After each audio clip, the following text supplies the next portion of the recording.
Sahabat setia Gowor yang dikasih Tuhan, Shalom. Hari ini adalah Rabu 24 Juli 2024. Hari ini kita akan bersama-sama menimba inspirasi hidup dari firman Tuhan yang diambil dari Injil Matius 13 ayat 1 sampai dengan 9. Mari kita siapkan hati kita. Haleluya, haleluya, haleluya. Benih itu melambangkan sabda Allah, penaburnya ialah Kristus. Semua orang yang menemukan Kristus akan hidup selama-lamanya. Haleluya, haleluya, haleluya. Tuhan bersamamu dan bersama rohmu. Inilah Injil suci menurut Matius, dimuliakanlah Tuhan. Pada suatu hari Yesus keluar dari rumah dan duduk di tepi danau. Maka datanglah orang berbondong-bondong lalu mengerumuni dia, sehingga Yesus naik ke perahu dan duduk di situ.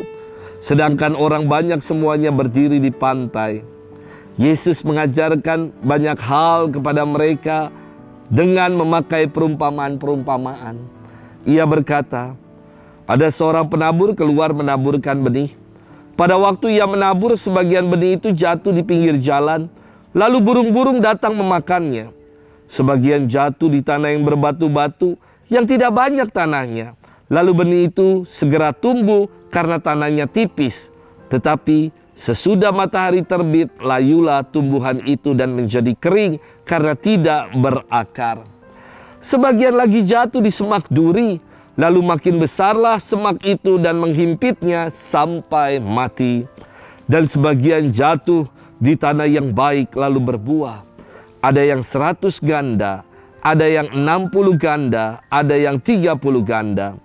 Barang siapa bertelinga untuk mendengar, hendaklah ia mendengar.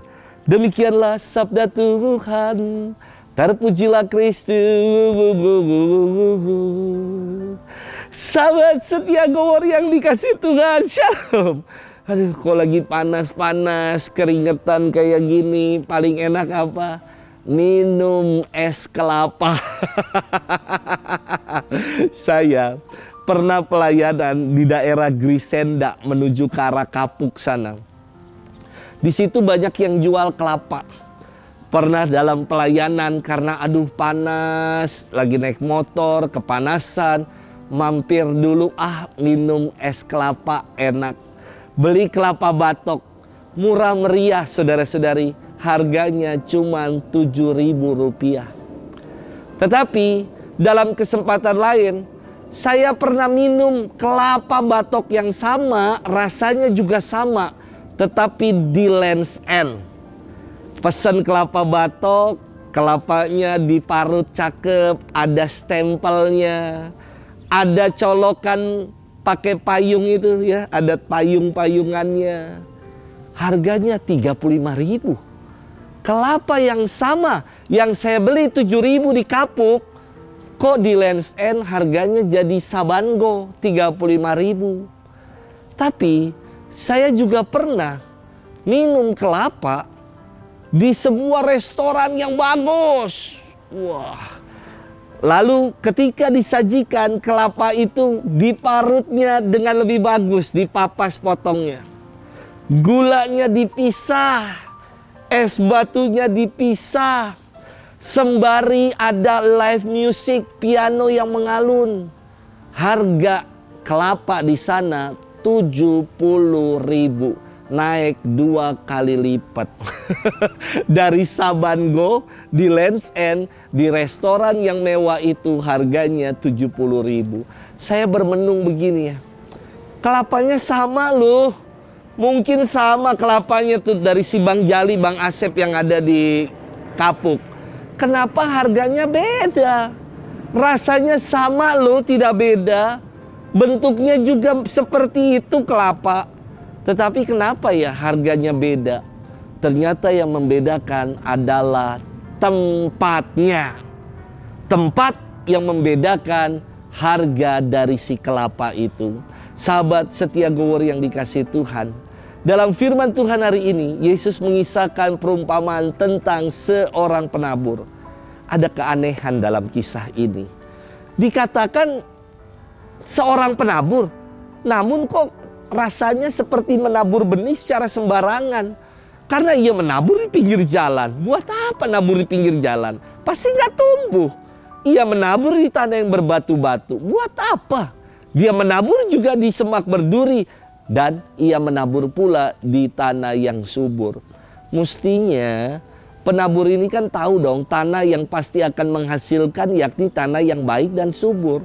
Buat apa dia nabur di pinggir jalan, di tanah berbatu, juga di semak berduri? Inilah gambaran dari Allah yang maha baik, Allah yang penuh kasih, yang mau menaburkan kebaikan tanpa tebang pilih. Dimanapun Allah mau menaburkan kebaikan. Namun tanah-tanah adalah gambaran kitanya. Allahnya mengaruniakan yang baik kepada semua tanah. Tetapi kitanya menjadi tanah yang macam apa? Tanah yang baikkah? Atau kita menjadi tanah yang berbatu? Tanah yang tipis? Tanah yang dipenuhi dengan semak duri? Kita menjadi tanah yang macam apa? Sebab kalau kita menjadi tanah yang tidak baik, benih itu akan mati dan sia-sia.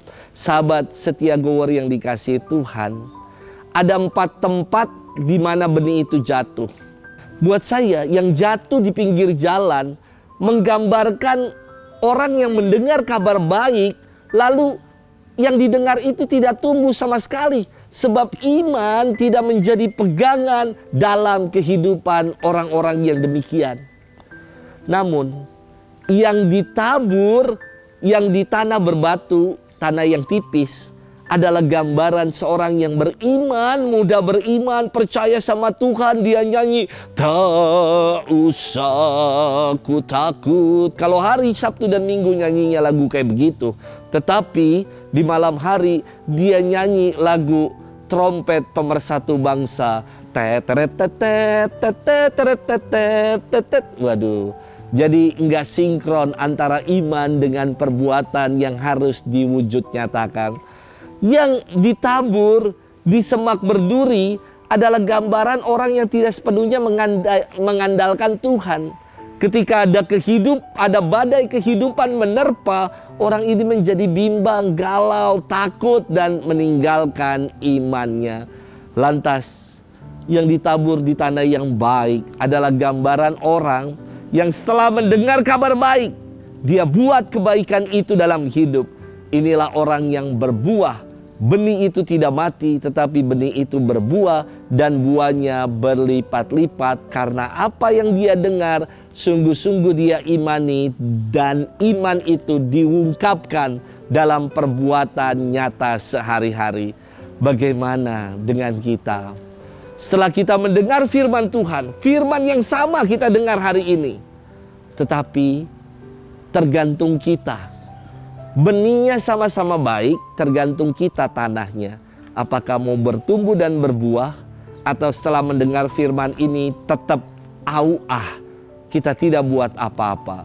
Selamat bermenung, Tuhan berkati kita selalu, Bapa dan Putra dan Roh Kudus. Amin.